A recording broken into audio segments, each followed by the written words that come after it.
Et c'est parti pour la présentation d'un deck que je voulais faire depuis vraiment longtemps. Donc là, c'est un deck basé sur une créature appelée Psychatog.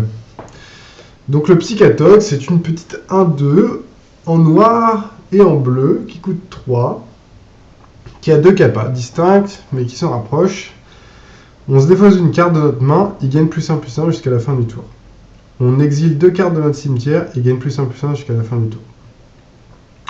Donc c'est une bête avec laquelle on peut faire un certain nombre de choses, notamment tuer l'ennemi. Comme vous pouvez le voir sur l'image, il a des dents et des griffes. Et il sourit, on dirait. Et il bouffe les ennemis. Ensuite, donc dans ce deck, on va jouer très peu de bêtes. On va jouer seulement 4 Psychatog. On va jouer également 2 Shadowmage Infiltrator. En fait, comme on joue bleu-noir, je me permets de jouer cette bête qui était très très forte à une époque. Maintenant, c'est potable, on va dire. 1-3 peur, donc je pioche une carte quand j'inflige des blessures de combat à un joueur. Donc clairement, la créature, elle va pas rester sur le board très longtemps, parce que si on peut piocher avec elle tous les tours, c'est trop énorme. Donc c'est bien. Et comme ça, ça fait des cibles. Mais genre, on en joue deux. On en joue juste deux, juste pour faire genre... blastez-le, parce que comme ça, ils tireront pas les Psychatogues. Et en tour 2, on va jouer des looters Illicor. Illicor, pardon, enfin... Looter Illicor en français. Donc ça a la distorsion, c'est-à-dire que ça ne peut être bloqué que par des créatures qui ont la distorsion. Ce qui veut dire qu'en gros, elle est imbloquable. Et quand elle fait des dégâts à un joueur, on pioche une carte et on défausse une carte. Et donc cette capacité de lootage, donc le fait de piocher et défausser, ça va être très intéressant pour garnir notre cimetière et donc potentiellement faire des dégâts avec le Psychatog. Donc on va partir sur juste ce genre de bête. Alors ce qui va être important, c'est que on va associer, donc c'est juste ce petit bestiaire, à tout un tas de saloperies, notamment des contres, notamment des boons et de la pioche. Et donc le but, ça va vraiment être de gagner des trades, c'est-à-dire de faire un peu de dégâts à l'adversaire, petit peu par petit peu, puis petit peu par petit peu, et d'arriver à un certain niveau de lock pour faire une phase d'attaque avec un Psychatog qui sera létal ou très proche d'être létal. Donc on va voir plus loin les cartes qu'on va jouer. On va commencer par les contres. Il y en a 5 différents. Donc le classique inimitable Counter Spell. Après là j'ai mis la photo Mercadia, mais comme pour toutes les cartes, c'est possible que ce soit des éditions diverses qui est dans le deck. Mais j'ai des Mercadia en stock, donc j'en ai rajouté dans le deck actuel. Donc on va jouer 3 contre-sorts. Ensuite, on va jouer une carte qui s'appelle Undermine. En fait, c'est SAP en français. Donc, il propose de contrecarrer le sort ciblé et le lanceur du sort perd 3 points de vie. Pour 3. C'est un contre qui est vraiment génial. Je l'adore. En fait, ça permet potentiellement de tuer l'autre quand il lance quelque chose, quand il a vraiment plus beaucoup de vie. Et puis l'idée de je te contre et en plus tu prends 3, c'est assez jouissif.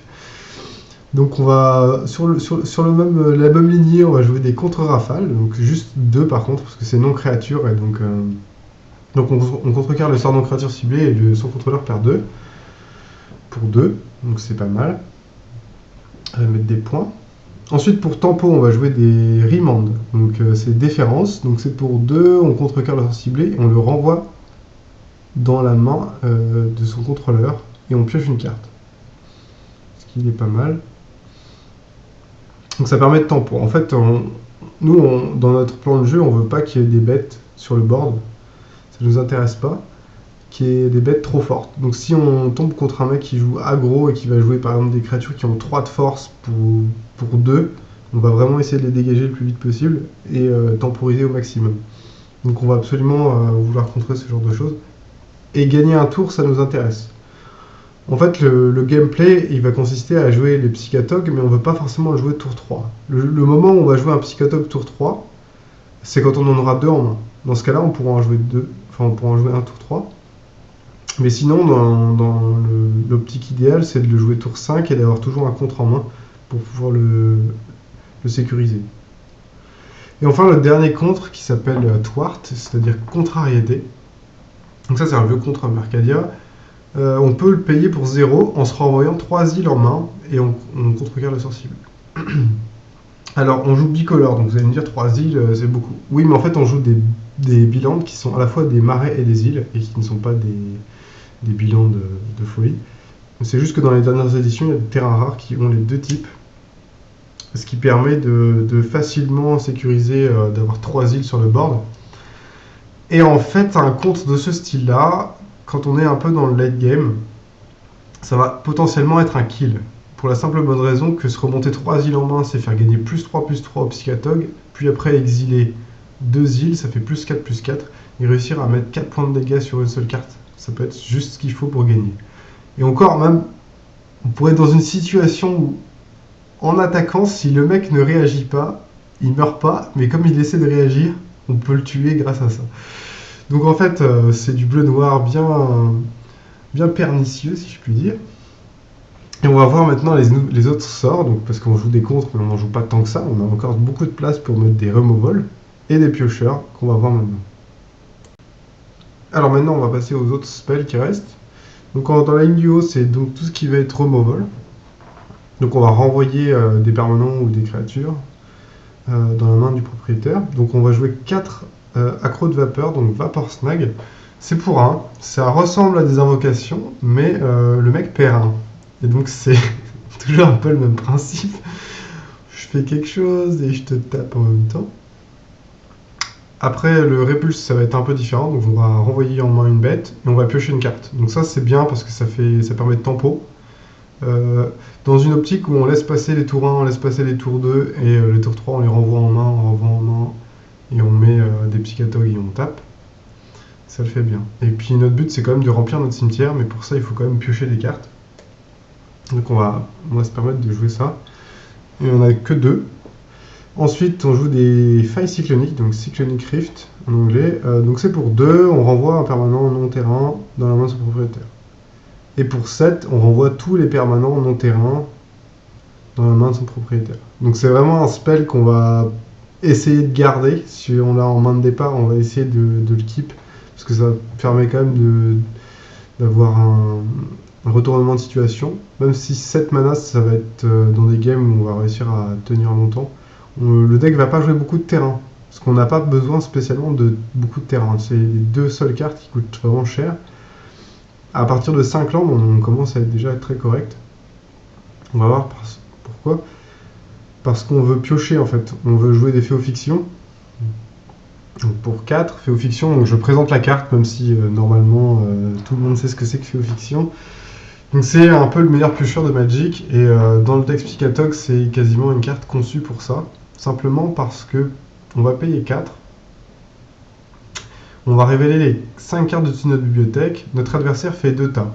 Donc 5 divisé par 2, il y a forcément un tas où il y a 3 cartes. C'est obligé. Donc déjà pour 4, on va piocher 3 cartes en éphémère. Et les autres, on va les mettre au cimetière. Et donc, en gros, pour 4 mana, on va piocher 3 cartes et mettre 2 cartes au cimetière. Ce qui fait que pour un Psychatog, minimum, en termes de dégâts, ça fait +6 de dégâts sur un Psychatog de faire juste un Féofiction. Donc c'est assez fort. Et ça permet vraiment d'aller chercher ce qu'on veut. Et puis ça va être assez difficile pour l'adversaire de séparer les cartes. Parce qu'en fait il va souvent être confronté à des contres, à des removals, à des Psychatogs, et il ne sait pas trop ce qu'on a en main ni ce qui se passe. Donc c'est assez chaud. Ensuite, on va jouer 2 flots soudains, donc Gush. Donc c'est une carte maintenant qui est recherchée. Ça a toujours été bien, mais maintenant les gens s'en sont rendus compte peut-être. Donc au lieu de payer le coût de mana de 5 qui est assez cher, on peut se renvoyer 2 îles en main et on pioche 2 cartes. Et donc ça revient dans le même mécanique de la carte contrariété là, qui permet de nous renvoyer 3 îles. Donc ça va permettre de piocher 2 cartes et aussi de piocher 2 îles qu'on se renvoie. Donc tout ça pour réussir à avoir des cartes en main qu'on va pouvoir rebalancer au cimetière pour faire des dégâts. Et enfin, 2 fois la carte Distortion Strike. Donc c'est juste une petite sécurité qui permet de donner l'imbloquable et +1/+0 à une créature. Et ça a le rebond, donc on peut le faire une deuxième fois. Et donc le gros principe en fait du deck, ça va souvent, enfin, ça va être d'avoir un Psychatox sur table, de le rendre imbloquable, +1/+0, et de faire une phase d'attaque, euh, potentiellement de contrer, et surtout de se renvoyer des îles en main, et se défausser de notre main, exiler notre cimetière et tuer l'adversaire. En ayant toujours du mana disponible pour pouvoir contrer en cas de problème.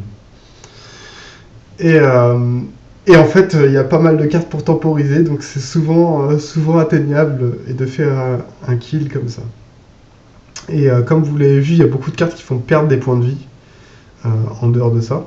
Et donc même si on fait une sauce et on sait qu'on n'est pas létal, par exemple, c'est possible de laisser l'adversaire à 3 et d'avoir genre 3 terrains dégagés et plus qu'une carte en main et rien d'autre à part une sape et tuer l'autre parce qu'il en s'en sort. Donc c'est un deck qui est très sympa. Donc voilà, alors après on va voir les terrains, parce que c'est pas fini. Donc les terrains, il y a... Je vais vous montrer les images. Donc le terrain, j'en avais parlé, ici c'est Sunken Hollow. Sunken Hollow, je sais pas comment ça se dit exactement en anglais. Donc c'est dépression engloutie. Donc c'est, comme on le voit, c'est à la fois une île et un marais. Et donc on peut le fetcher. Donc c'est possible d'aller le fetcher.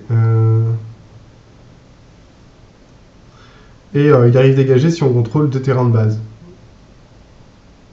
Donc il va... A priori on n'a pas de tour 1, donc on s'en bat les couilles si on fetch tour 1 on va chercher. Et si on récupère un fetch plus tard, ben, on peut quand même le laisser dégager. Donc normalement, le fait de le jouer ou le fait d'aller le chercher n'a pas d'impact. N'a pas d'impact sur les terrains dégagés. Donc c'est un très bon land parce que ça permet de trigger sur flow soudain et ça permet de trigger sur contrariété. On va pas s'embêter à pas le jouer. Ensuite, j'ai rajouté quand même 2 estuaires pollués dans le jeu parce que c'est fort quoi. Disons, on se met une carte au cimetière, on se meule de 1, c'est intéressant de fetcher. On peut fetcher gratuitement du bilan, et sachant qu'on joue quand même beaucoup de sorts multicolores, on va vraiment avoir une base un peu stable. Évidemment, il faudrait en jouer 4. Cela dit, je vends le deck, donc je le vends avec 2 estuaires pollués, et j'ai pas envie non plus de monter en prix. Il est déjà relativement cher par rapport à d'autres decks. Donc juste 2 estuaires pollués. Si vous en avez d'autres, rajoutez-les. Sinon, si vous avez de l'argent, prenez-les chez moi. N'hésitez pas. Je dois en avoir. Et enfin, un Dimir Aqueduc. Donc j'en ai mis que un. J'ai vu que ça se jouait pas mal.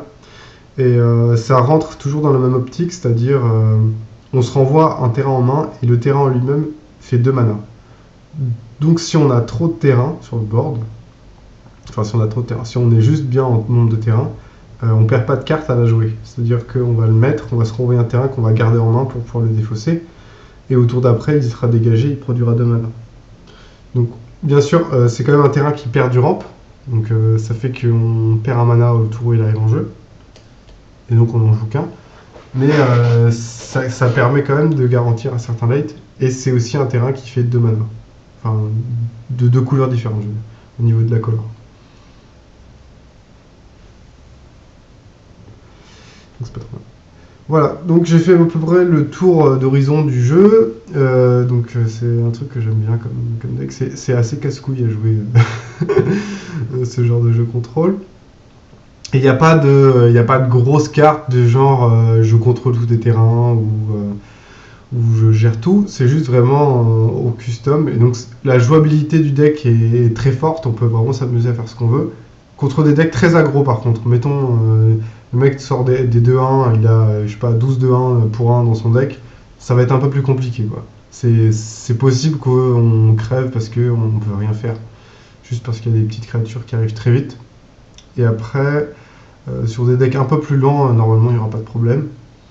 Ce qui va être un peu compliqué, c'est les trucs incontrables. Il y en a quand même pas mal maintenant. Mais on a quand même moyen de tempo à les renvoyer en main. Donc il n'y a pas trop de soucis. Voilà. En termes de budget, donc le deck pour l'instant il est à 130 € et il devrait être entre 120 et 140 la plupart du temps. Après il y a quand même pas mal de cartes qui peuvent toujours monter, des cartes jouables un peu, quand même. Après, sinon, il y a quand même pas mal de cartes anciennes qui restent stables. Donc n'hésitez pas. Je pense que c'est un deck qui est très très très fun à jouer. Après en multi, bon ben c'est pas possible. Une fois que vous aurez tué quelqu'un, bah, vous aurez plus de main, plus de cimetière, vous aurez une 1-2 sur table. Donc ce sera un peu compliqué. Mais, euh, mais en 1 contre 1, c'est un deck très fort. Voilà, salut.